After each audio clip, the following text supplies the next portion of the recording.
Oh non, je rigole tout seul. Parce que je suis content en fait. Vous allez prendre pour un fou. Hein. Mais en pensant, je suis content, je repense à un film avec Dominique Farrugia pour rappeler La Cité de la Peur. Ah, je plaisante, bienvenue sur Rando Sympa. Ce matin, je vous emmène faire une boucle que j'ai déjà faite avec le cousin Xavier il y a quelques mois. Un départ depuis Saint-Paul, hein, d'où il y a pas mal de départs de randonnée, notamment pour le Mont Gossier et les Deux Trous. Et donc c'est justement là, en premier lieu, aux Deux Trous où je vous emmène. C'est parti.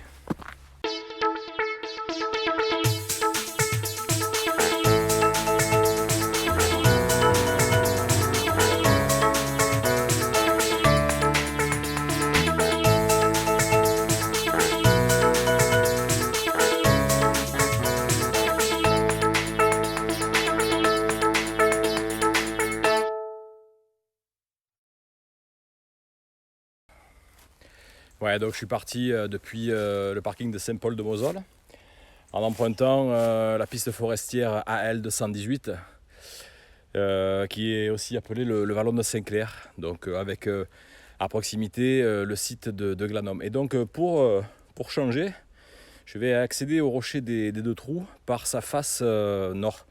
Un chemin qui grimpe fortement, de quoi mettre en jambes et surtout de quoi réchauffer. Il est pratiquement midi, il doit faire 5 ou 6 degrés.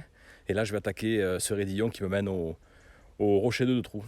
Donc, dans la montée de Saint-Clair, il y a 2 amorces de chemin carrossable sur la gauche. Après l'étranglement du Petit Canyon et après les ruines qui marquent le départ du sentier des échelles. Et donc sur la gauche, il y a 2 amorces et il faut prendre la deuxième. Voilà, c'est celle qui est là en montant. On ne peut pas la louper, mais il faut y être attentif.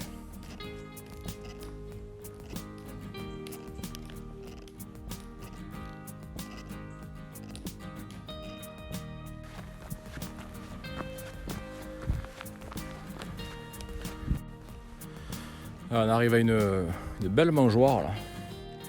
Je pense qu'il y a eu de l'activité nocturne avec les sangliers cette nuit. Et à partir de là, le sentier va s'élever franchement en direction du Petit Col et des Deux Trous.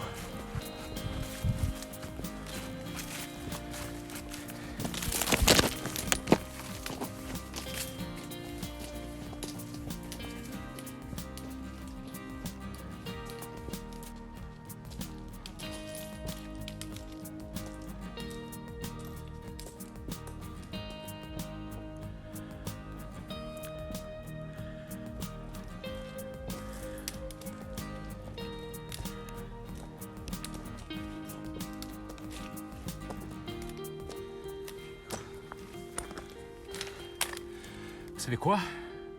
Là, je repense à Dominique Farrugia. Quand il est très très content, il se passe un truc. Et ben, je suis pas loin de la même chose.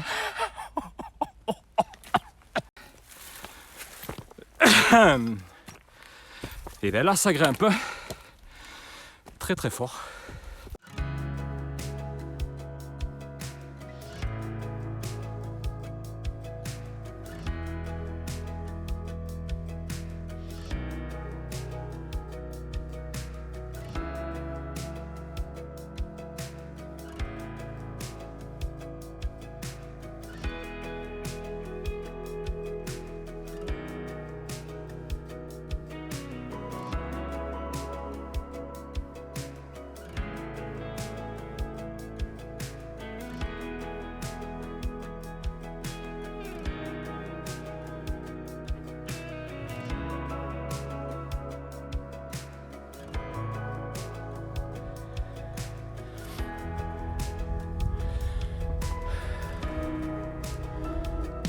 Splendide vue au travers d'un des trous, du rocher des Deux Trous.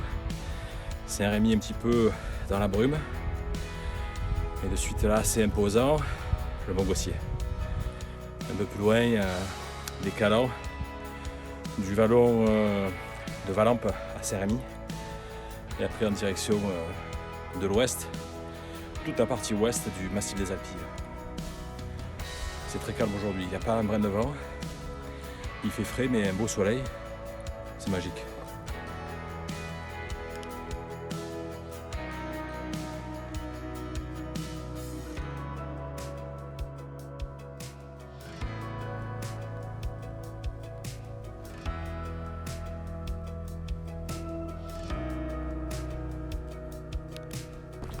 Alors je vous reparle du rocher des deux trous. C'est un gros piton calcaire avec deux énormes trous où on peut passer dedans, qui doit faire bien 2-3 mètres de diamètre. Et c'est quelque chose qui est visible depuis la plaine nord, là, depuis Saint-Rémy, même en se rendant un peu plus vers Mayenne. On aperçoit souvent ce rocher avec ces deux trous de lumière qui passent au travers. Donc ça fait partie des monuments naturels, on va dire, des Alpilles avec le Mont Gossier. Et puis le fameux relais télévision à proximité, le relais de la com.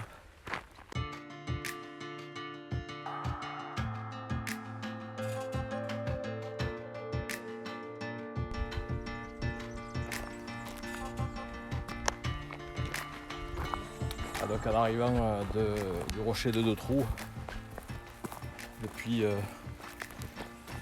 la piste AL 145, intersection de l'AL 115, faut pas se tromper là. L'AL 115 elle part par là-bas, et pour prendre le vallon des Amants, il faut prendre de ce côté. C'est parti. Ah voilà, là j'ai basculé derrière le plateau de la com et je surplombe ce fameux vallon des Amants avec cette petite arête falaise de calcaire. Et en fait ce vallon est vachement encaissé et très déventé. Et là effectivement au pied de ces falaises, on va prendre le chemin qui est en bas, on va retrouver sûrement de l'eau avec ces fameux figues de Barbarie. Et donc le plateau de la com et le relais, c'est là-haut sur ce rocher.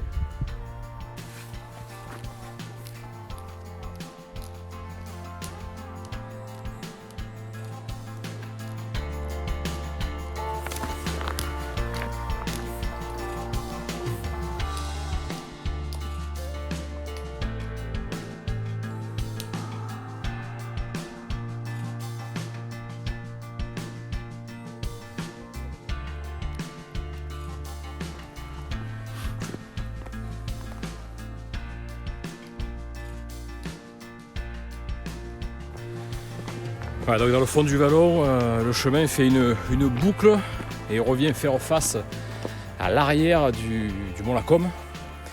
Et vous avez une autre piste qui part sur la droite. À l'intersection, on peut apercevoir le relais télévision, c'est un bon point de repère. Et là, vous prenez la piste sur la droite, vous faites 20 mètres. Et là, va débuter le deuxième raidillon de la journée pour remonter sur la piste DFCI que je vous montrais tout à l'heure. Bon, je vous retrouve en haut. Je viens de déjeuner tout à l'heure aux deux trous, donc en espérant ne pas être super content en débouchant en haut sur la piste, si vous voyez ce que je veux dire.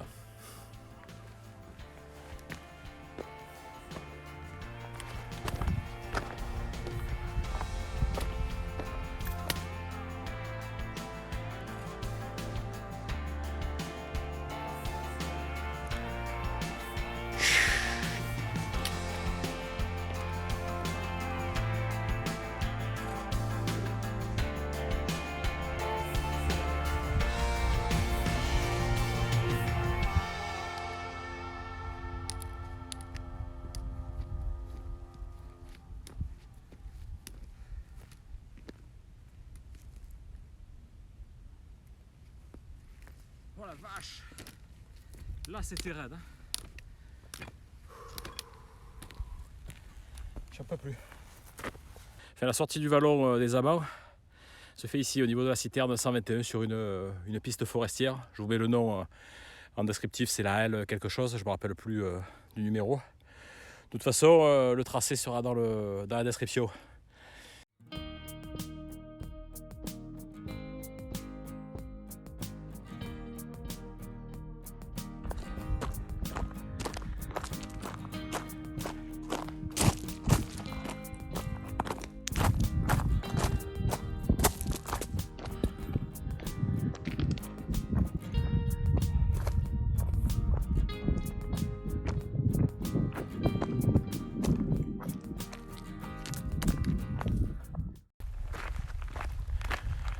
Ouais, voilà, c'est ici qu'on va quitter la piste principale.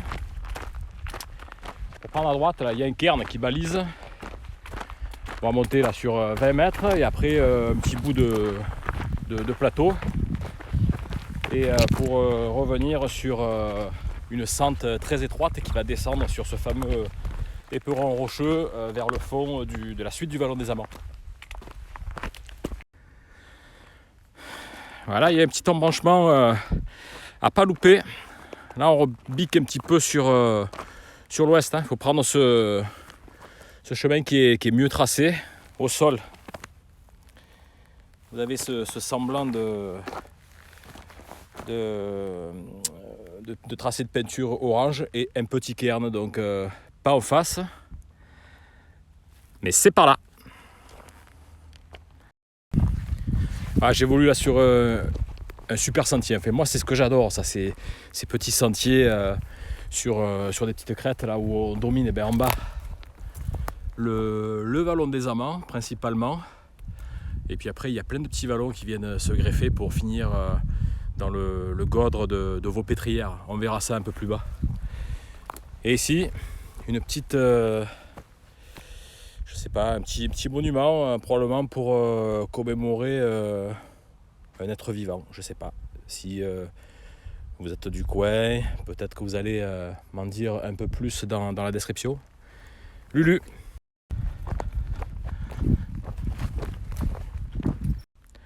Voilà, descente donc fameuse sur cette arête. Et Xavier, tu te rappelles? C'est ici qu'on a mangé.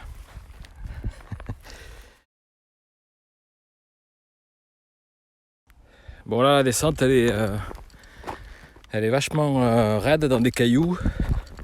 Donc il faut être vraiment prudent sur les appuis. Surtout qu'avec la gelée de la nuit, ça reste un petit peu humide. Bien sûr, on est en hiver. En été, à mon avis, ça doit être horriblement sec.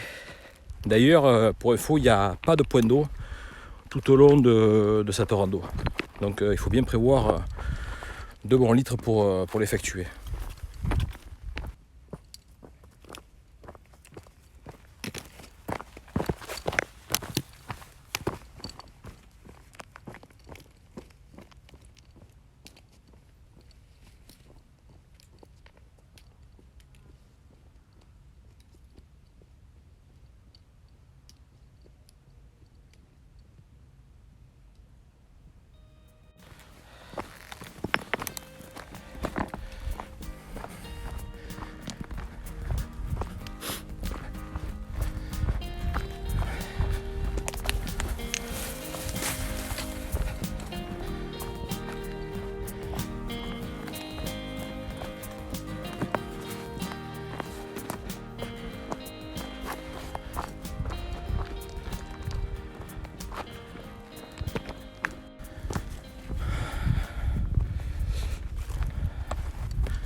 Là, on arrive vraiment sur une petite pointe rocheuse.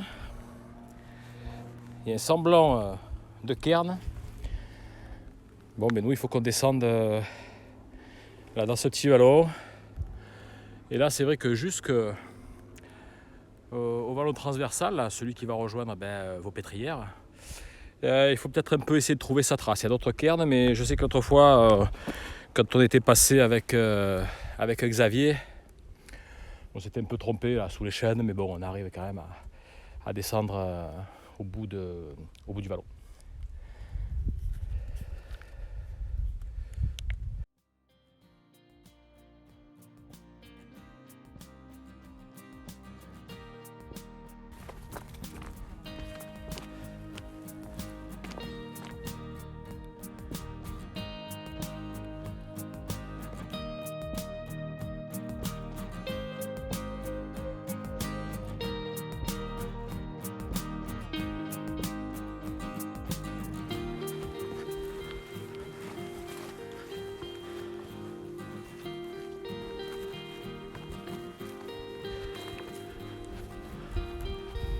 J'arrive au bout du vallon et du Godre de la Foux. Donc en fait c'est le débouché de ce Godre sur la plaine viticole qu'on va voir, puis plaine agricole il y a plusieurs siècles. Le Mas de la Dame forcément n'existait pas depuis 300 ou 400 ans. Mais du coup, tout en descendant, on a pu voir que par endroits, il y avait certains ouvrages qui devaient permettre à un moment donné de retenir un peu de l'eau. Et le dernier qui est juste là, avec de la ferraille, donc béton ferraille, ça ne doit pas être bien vieux. Donc j'ai cherché un peu sur l'hydrographie du massif, et notamment sur Maussade, puisqu'on est sur Maussade ici. C'est l'endroit où il y a les gourdes qui donnaient le plus, à peu près 5 mètres cubes seconde, après les gros orages. Effectivement, quand on voit la végétation aujourd'hui, je pense que des 5 mètres cubes seconde, ça fait bien longtemps qu'il n'y en a pas eu.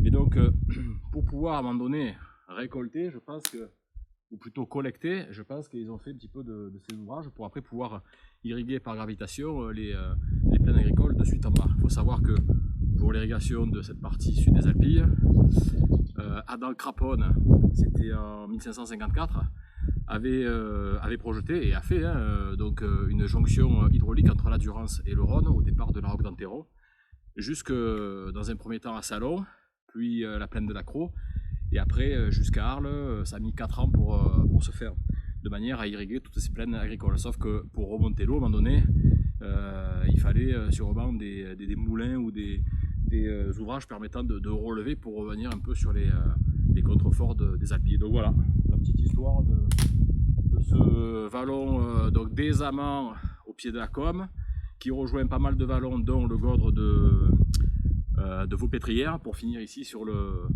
Godre de la Foux. Allez, on va aller plus loin et on va traverser le vignoble du Mas de la Dame pour après remonter vers Saint-Rémy par un sentier single VTT, donc il va falloir faire gaffe. Et ensuite, petite surprise sur la fin de cette boucle.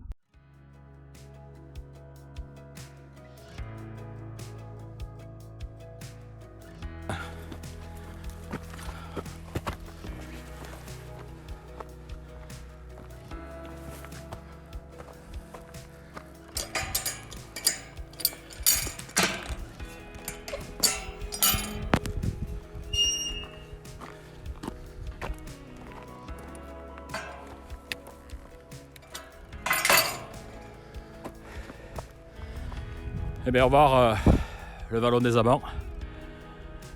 Et là on va retraverser les Alpilles du sud vers le nord. Je vais couper la départementale 5 là, qui relie Maussane à Saint-Rémy. Traverser d'autres parcelles de vignes pour aller récupérer une piste forestière qui s'appelle le vallon des Lombards.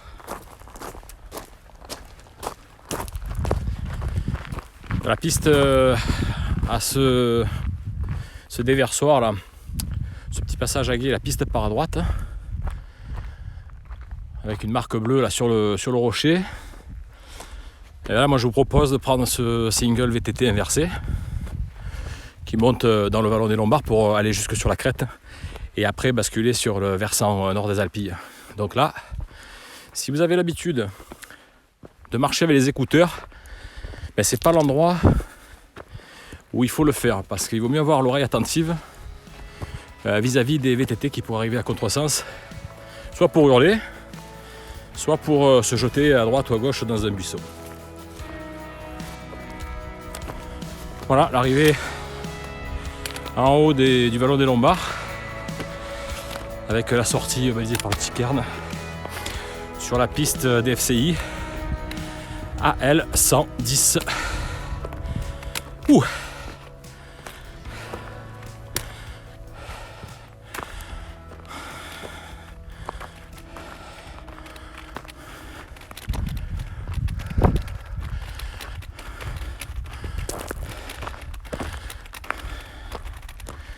Encore une vue magnifique avec le soleil couchant. Ouais, donc là je suis la crête par la piste forestière à L110 jusqu'à la brèche à 300 mètres d'ici, sur la droite. C'est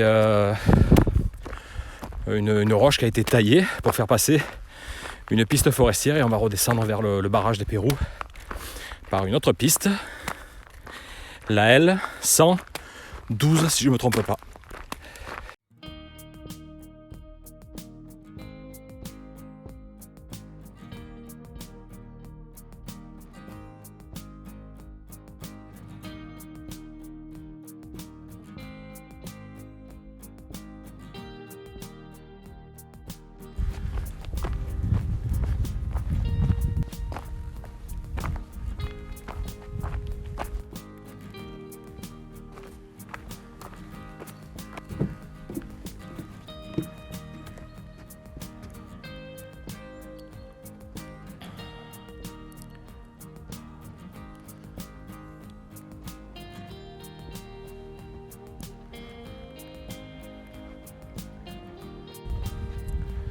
Ouais, donc voilà, je viens d'arriver au lac.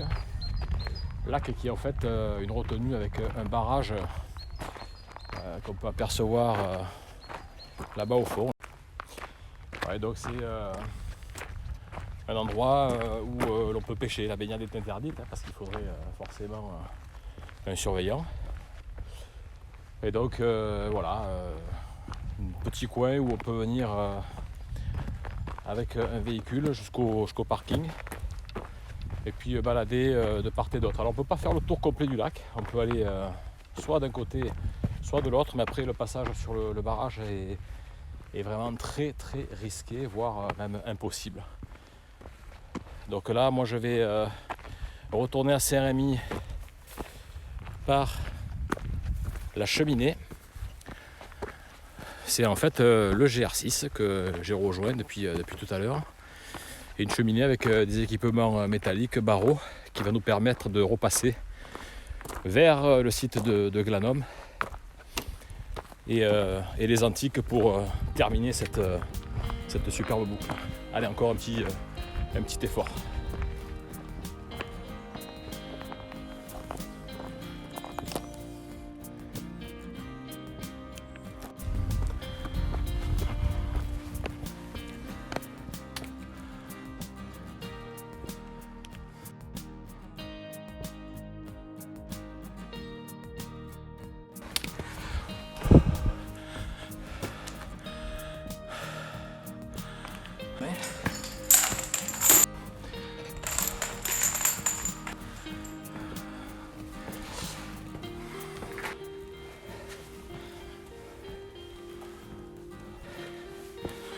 Voilà, pas bien compliqué.